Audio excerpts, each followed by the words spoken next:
ladies and gentlemen. Welcome back to Power Vacuum. I'm your host, Belmont, and today I've got a double feature of Game Pass game news. So I believe both these stories are from comicbook.com. Major Xbox Game Pass day one game is a flop. This is not the game Xbox Game Pass subscribers were hoping for.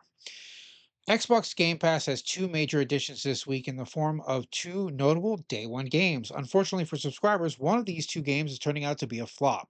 Of course, the main appeal of Xbox Game Pass, especially compared to something like PS Plus, is the plethora of games available at day one of each of their respective launches. PS Plus has this too, but not to the extent that Xbox Game Pass. That said, this is this only comes with one Xbox Game Pass Ultimate, which means Xbox fans must pay $20 a month for this perk, and in June this perk is perhaps paying off less than some previous months. One of the June 2025's big Xbox Game Pass Day 1 games is unfortunately proving a flop, and that is the FBC Firebreak, which releases this week and was included with Xbox Games Pass games. Only has a 66 on oh wait Ultimate the moment it did. Sorry, I skipped a sentence. Right now, at the moment of writing this, the new Xbox Game Pass game has only 66 on Metacritic, which isn't just subpar for any major release, but especially a new release from Remedy Entertainment, the acclaimed studio recently behind titles like Alan Wake 2 and Control. So, I'm going to pause real quick. Yes, because it is a so FBC Firebreak stands for Federal Bureau of Control Firebreak. Now, the Federal Bureau of Control is the entity that runs the oldest house in the game Control, which I've just recently started replaying. I will be uploading videos of that as soon as I'm done with Scars Above video uploads. But I absolutely love Control. I often say it's a perfect mix of what is it, SCB? No, SCP. It's a perfect mix of SCP meets X Files with a small sprinkling of Star Wars. And what I mean by that is my joke is that Control is the best Star Wars games you will ever play because you get a bunch of powers in the game as you go throughout it that basically make you feel like a Jedi. And they even give the main character Jesse what appears to be a Jedi robe. They're like the Knights of the Old Republic style Jedi robes that you get when you play the game further. But it's a super fun game, and the Federal Bureau of Control is a really cool, unique kind of situation. Again, seems very loosely based on SCP, with a little bit of X Files kind of stuff into it. Very 1950s office worker, government office work with, mysticism and um scientific spirituality. I don't know, but weird supernatural phenomenon. But they turned into a first person shooter, which is cool. I was interested in it until I found out it is a two-player minimum game. There is no one-player mode where you can go through the game and do it by yourself with like AI bots. It is 2 to 3 player co-op, and that right there is the death of the game. When you make a game that says you need at least two people to play this, it's got to be from a company that's notorious for that. Split Fiction. Okay, that's a game. I expect that to be a two-player game because It Takes Two was a two-player game. The company is known for making games that require two people to play them, or very, very talented people who can play with two controllers at the same time. If you play with your feet and your hands, I don't know. There are people that can do it. I've watched them. But to for Remedy, a company notorious for making narrative-driven, detailed single-player games, to make a game that has a mandatory minimum two-player requirement is the death of the game. The game was dead before it arrived because anybody that bought the game would probably immediately ask for a refund, like, "Hey, this isn't what I thought it was. I don't play Remedy games to play with other people. I want to be in an immersive, narrative driven game." That's what Remedy does. They do it very well. Their mechanics always function very well. Their games are very well polished. And from what I've seen of Firebreak, it's not very well polished and it requires another person to play. So, yeah, recipe for disaster right off rip. I think I've rambled enough, but where were we? Not only is FBC Firebreak not doing well critically, but it doesn't seem to be cultivating much of a player base for all the reasons I just stated. For example, on Steam, its peak concurrent player count is a very measly 1992. Of course, it is included with both Xbox Game Pass and PS Plus, so this is going to hurt the player count on Steam, but even with that account counted for, it should still be nowhere near this low. Yeah, no, Remedy games are like traditionally like somewhere in the 50,000, I think, on the first week. Uh, Lastly, its users review scores are low everywhere. On the Microsoft Store, it only has a 3 out of 5, which is 60 out of 100. On the aforementioned Metacritic, it has a 56 out of 100. Didn't you just say 66? 66. It's 56 right there. 66 on Metacritic, 56 out of 100. Which is it, guys? Is it 66 or 56? Meanwhile, on Steam, it only has a 63%. So solidly in the 60s. Let's see, FBC Fire Break Metacritic. Why are you capsizing? Or capitalizing, capsizing. Uh 65, 66. Okay. So that 56 is a mistake. It's around 60 in the mid 60s. In the mid 60s on Xbox, it's a 60. On PlayStation, it's in the low mid 60s. We're looking at a solid round 61, 62% approval rating, which is positive, but not what you want from a Remedy game. Unfortunately for Remedy Entertainment, Microsoft, and Xbox Game Pass subscribers, FBC Firebreak is a dud across the board.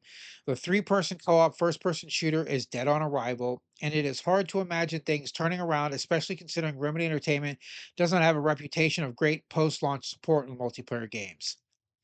For more Xbox Game Pass coverage, don't care about that. Yeah, so flop from the get-go. As I said, dead on arrival. Remedy, you're breaching into new territory and you're doing too much too quickly, and your target audience isn't going to be used to this. Your target audience wants single player narrative driven games. That's what I want. I don't want mandatory multiplayer first person shooters. But here's the other feature, as I said before, from comicbook.com. New Xbox Game Pass Day One game is instantly a huge hit. So, polar opposite of Firebreak, this week, a new game on Xbox Game Pass, Day One game released, and it was a massive flop. They're citing back to what I just talked about. On the opposite side of the spectrum, a second Day One Xbox Game Pass game released this week, and it instantly proved to be a substantial hit. As a day one Xbox Game Pass game, it is limited to the Xbox Game Pass Ultimate tier of the subscription service. Those not at the most expensive tier of the Microsoft subscription service do not have day one access to it, but they may want to upgrade their subscription to obtain this access. The Xbox Game Pass day one game in question is Rematch from French developer Slowcap, the studio who previously put out Sifu in 2022 and Absolver in 2017, and it looks like a rematch is poised to be the studio's biggest game yet, as within 24 hours, it has already posted over 1 million unique players. Now, it is one of the most played games on the Xbox Game Pass right now, which is no doubt helping the substantial player count. Yes, because Rematch is a soccer game, or football for the rest of the world out there that's not America or England. And yes, I include England in that. I don't care if you started calling it football again.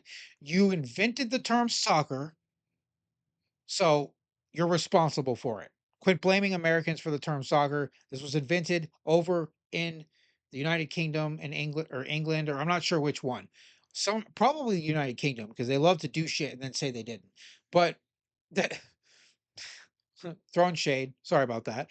But it's a soccer game. And not only is it a soccer game, it's like from what I've seen, it's the NFL Blitz version of soccer. It's someone saw the movie Shaolin Soccer and went, "Yes, let's make that into a video game." Or they watched Prince of Tennis and went, "Yes, let's make that into a video game." And it does look fun. I'll admit that. I don't even care for soccer games, but it looks fun as hell. And it looks like it's going to give people false hope for FIFA because FIFA is kind of realistic, but people who get into rematch are going to go and play FIFA and be like, "This sucks. Let's go back to rematch." The kind of way I was for a while after playing NFL Blitz and then trying to play Madden. I was like, NFL Blitz is just more fun. Let's go back to Blitz. But where was I? Here we go. While Rematch is proving popular, it's not proving universally beloved. For example, it only has a 76 on Metacritic. Meanwhile, on the general consumer front, it only has a 77% approval rating from among Steam users. Full stop. Are you saying when 3 out of 4 players like a game, that's not, yes, it's not, nothing is universally beloved. Nothing has a 100 out of a 100. And if it does, it doesn't stay there long. But 76, 77%, that's fantastic. That means 3 out of 4 of your players actually like the game and enjoy it enough to give it a positive review. That's astounding. That's what every game should be aiming for, the mid 70s, pleasing the vast majority of your audience. Like, I don't know why they're trying to downplay this as not a good thing, but that's phenomenal, especially for a sports game, which are very polarizing. It's a weird way to word it. Comicbook.com. Where was I? That said, it appears substantial bugs and server issues are weighing down both of these numbers.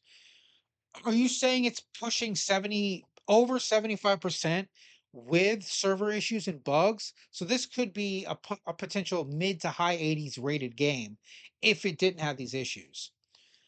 To this end, once both of these are ironed out, and these scores may not be totally accurate and reflective of the game's quality and popularity. It's should have just kept reading. Whether Rematch will be able to sustain this early popularity over time remains to be seen. If it's going to, it will need to fix the server issues stat and wipe various bugs and performance issues from the equation. And of course, it will need a steady flow of post launch content to keep players engaged. In the meantime, though, this is one of the biggest Xbox Game Pass day one games of the year, right along the sides of the likes of Elder Scroll 4 Oblivion Remastered, Clair Obscura Expedition 33, Doom the Dark Ages, Atomfall, Crime Scene Cleaner, and other Xbox game hits from earlier this year. Man, when you list it out like that, it actually has been a pretty good year for gaming. But let's look at this. I think Elder Scrolls 4 Oblivion was a mixed job. Part of it indie studio, part of it main. Claire Obscura indie, Rematch indie. Well, I'm not actually indie, but not AAA. Atomfall, not a AAA game. Crime Scene Cleaner, not a AAA game. So yeah, the AA and lower studios are really pushing to become like the new place where good games are made. For more Xbox Game Pass coverage, I don't care. I'm not clicking on that. I will click on this though to give you guys a quick preview of what this game is like. Mute.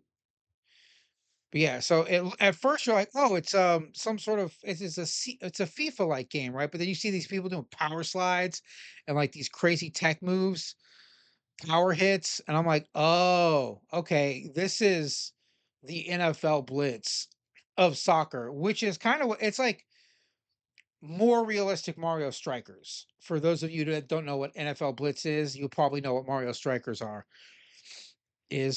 whatever. You'll know Mario Strikers or Blitz. You'll know one of the new. But yeah, like it's over the top soccer, which is probably what this game needed, or what is what you summon a black hole. All right, but yeah, looks super fun. I'm just not in a sports game, and mostly I like playing them with other people when I do play them. So I probably won't ever pick this up. Also, I don't support Xbox Game Pass because I think it is killing smaller studios and damaging larger ones. Just because, in lieu of people actually dedicating time to play a game and understand it and get to feel out the entirety of the game, they're using it as a rental service to play games. And most people are going to quit after 1 or 2 hours of a game if it doesn't hold their interest. Whereas if you buy a game, you're going to commit more time to it. You're going to be more dedicated to it. But there you go. The tale of 2 Xbox Game Pass games, one a major flop, one a major hit. And that's all I have for this story. This is your host, Belmont, signing out.